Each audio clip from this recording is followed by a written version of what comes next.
Hello guys, and welcome back to another Minecraft Redstone tutorial.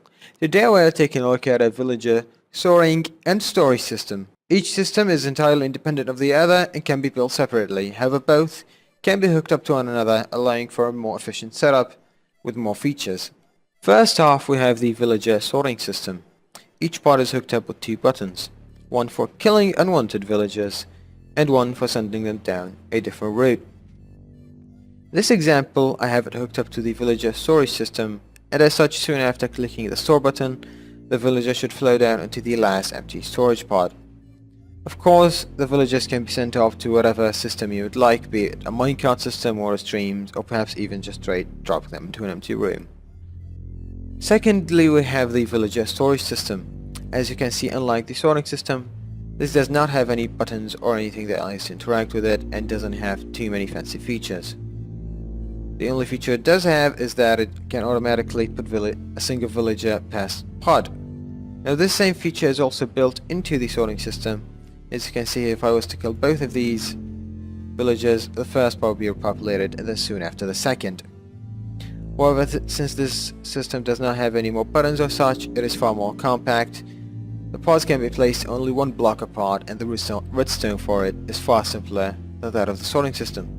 One last thing to know regarding the sorting system is that you can easily build only a single one of these pods and then hook it up to some kind of storage system such as this, and still be able to sort through villagers rather quickly, as it's rather swift to repopulate the pod, provided you have more villagers still. However, building more pods can also be useful if you, for example, have only partially unlocked a villager's trades and you're still not sure they want to kill him or send him off to storage, but want to start sorting other guys first until you decide what to do with them. Going at the back, you can see the redstone is relatively compact and not very resource heavy. One great design feature I'll note is that you can pack in as many villagers as you want into this water stream, and the minecart will still be able to take them out one at a time for refilling the pods without experiencing any problems. Do note that you will need a villager breeder hooked up to this water stream by either a water elevator, a drop, or what have you, to keep this provided with villagers. For tutorial's sake, I'll be using a dispenser with spawn eggs inside. However, a link to a great breeder design by Unarybit will be in the description down below. Taking a look at the redstone for the villager storage system, you can see that it's a lot lighter and a lot more simpler than that of the sorting system. Do note that the too long gap here is simply for aesthetic purposes. You can continue on this pattern of every other block for as long as you want with no problems. And without further ado, let's get started on building the sorting system. As you see here, I've marked out the area and also color coded it. The grey and white stained glass each represent a single sorting pod, being 3 by 7. If you wish to add more than 2 pods, simply add another 3 by 7 to the building size. The red areas are mandatory zones you'll have on the sides regardless of how many pods you have. So whether you have 1 or 5 pods, you still need 3 on this side and 1 on that. The purple stained glass represent where the villagers will be standing. This is exactly the block they will stand upon when inside the pod. The blue and black glass are simply my optional choice of using water streams to take the villagers out. You can do whatever you want with this, minecarts, or perhaps simply build an empty room. The dimensions for the entire platform I'm about to build with 2 storage pods is 12 by 10. Each pod, as I said, is 7 by 3. And then you need these 4 and the optional 2. The resources required for a single pod are shown here in the chest. Know that the stone brick represents any building block of your choice, and these items on the side are the mandatory things you'll put inside the red areas. Here are the resources for the platform we are going to be building, which has 2 pods in it, and as such everything in the chest is simply doubled except these on the side, as these do not change regardless of how many pods you're building. We'll get things started by building the top water stream and minecart system. You'll want to go to your villager settings block, just 2 above the floor level of your design. Go 2 blocks up and the third will be the one you want. Go on to the back and then stretch this out to the edges of your platform. Note that the final block on each side should be lifted up by 1. Next, you want to get yourself a pattern of 2 pod rails and then 1 activator rail, and then repeat it for as many pods as you have. Once you've reached the end, you'll want to put one normal rail followed by a powered rail. Lastly, make sure you get your levers and activate your powered rails like so. Next up, we'll work on the water system. To do this, we'll want to go to the edge of your rail and go out by exactly 8 blocks. Know that this needs to be 8, or otherwise the water will flow over and wash away parts of your rails and redstone. Make sure to add a guarding rail of any block of your choice to prevent the water from spilling out. You'll also need to add a roof so the villagers don't pop out. Optionally, you can fill this entirely in and enclose them in a box. Once you're done, you'll want to go inside your tube, place a water bucket at the end, and it should flow exactly right next to the powered rail. Top things off by putting a glass block here to prevent the villagers from getting outside. Next up, you'll want to hook up your villager breeder to this water stream. Again, for tutorial's sake, I simply used a dispenser with spawn eggs inside of it. As you see here, the villagers should go down and then just stay packed inside the tube. Next, we want to build a mechanism that pushes the villagers off of the rail and into their pods. We want to go one to the right of the activator rail, right in line with your standing block, and place a piston. Go up by 2 and do the other piston in the same manner. Now above the piston, one block to the back, we want to put a block with a triple hook on it and then a piece of string in front of it. Go up by a few blocks and do that, and the triple wire hooks should be connected. Do the same for both pistons. Next up, we want to go to your starting block, go behind it and place a sticky piston facing into it.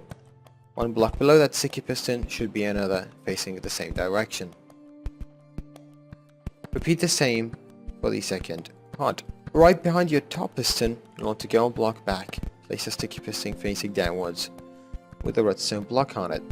Do the same for both pods.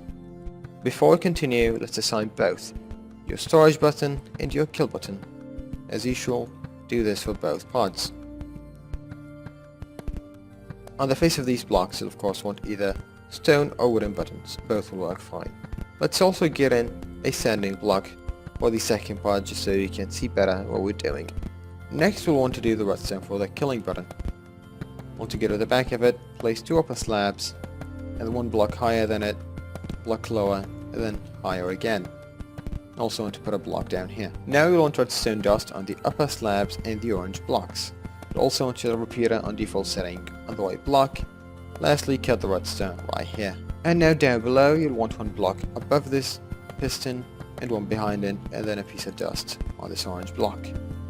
Once done, both pistons should extend. Now for the circuit that keeps track of whether there's a villager in the pod or not, you want to get up to this orange block, place a dropper facing the rails, and then you want another dropper facing into the first one.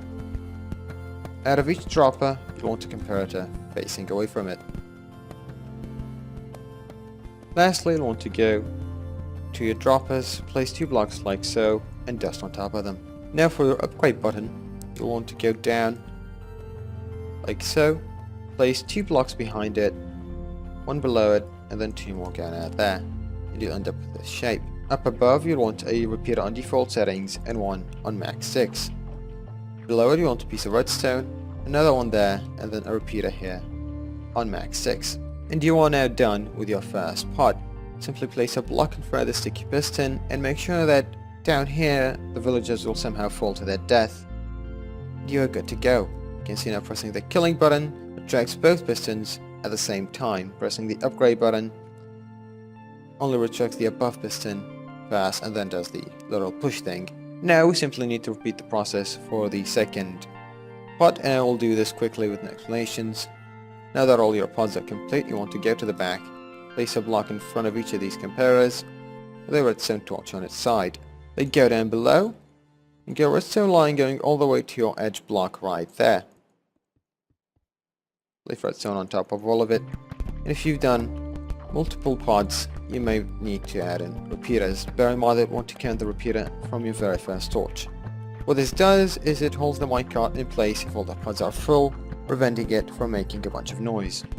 At this point, all that's left to do is to put a single item in each of these droppers. You'll notice the active rails turning on, noting that the pod in front of it does require a villager. Now place down your minecart and you can see that both pods will be filled.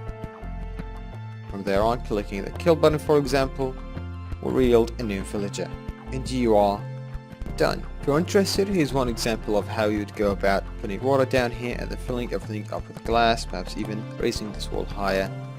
Know that you can fill glass in all of these areas, you just need to keep this block empty of course, and even back in the redstone.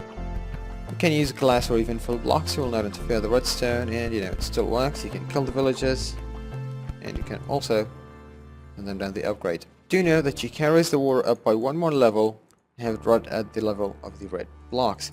However, if you choose to do so, your block right here will have to be an upper half slab, otherwise the villagers glitch on it and get killed. Now we're going to start working on the storage system. As with before, I marked out the area and color coded it. The grey, white and black stained glass each represent a single pod. The red glass on the side is mandatory glass, and the purple glass is where the villagers will be standing on, similar to the color coding of the one before it. Each single block is 2 by 4, 8 blocks high, and then 2 on the sides, which are the red ones. And here are the resources you are going to need for a single pod. These on the right side are how you are going to hook it up to your villager input. In this case, I'm going to be hooking it up to the villager sorting system using minecarts and some detection and such have the runs here. These are of course entirely optional depending on your setup. The entire platform is 6 by 4, a high, with also 2 more on the sides, which are the red blocks. And as you see here, the items are simply multiplied by 3, with the mandatory items remaining the same.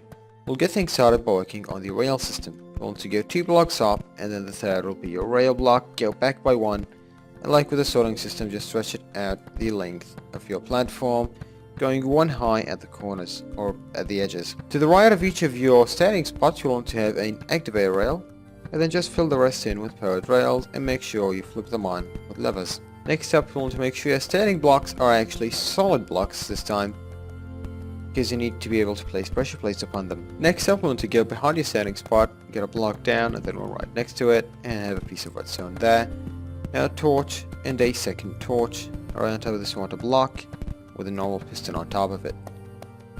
Now behind the piston by 1 block, and then 3 blocks to the front. Here you want to just have tripwire hooks, with a piece of string in the middle. Touching it will hopefully activate the piston done correctly. And now right here you want to have a torch that will activate your rail. And that is a single storage pod done. You can see it's much simpler than the sorting ones. I'll do the second one live on cam. You can see how to do it again, in case you were confused about the first time. Don't forget your dust down there, and of course your torch on the side. And now the last one. Piston on top. Torch on the side. Now don't forget to add in your tripwire hooks.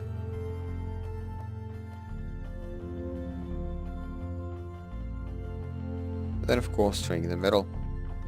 As a quick demonstration, I've went ahead and hooked up the storing system to the storage system right here. So if you come here, click store on a couple of these villagers, you'll see they'll quickly get pushed into the water. Then come in, activate the tripwire, activating the minecart. Now the first roll kind of skips them, so you can add a delay if you want. It will take up like only 1 or 2 blocks more space. However, this is just a very simple design to make it so that if you don't have villagers here, the minecart doesn't just keep rolling about and making a ton of noise. If you come here, you'll see each of them are in their respective pods, and the torches are off, turning off the activator rail. Should note that the piston does stay extended, however this has no effect on the mechanism itself. And that concludes our tutorial for today. Hope you guys enjoyed. If you have any questions about the design, any features or any specifications you would like to know that I have not listed, be sure to leave them down below in the comments, and I'll do my best to answer them as accurately as I can. Thank you for watching, have a good day. This has been Active Diamond, and I'll cue the outro music now.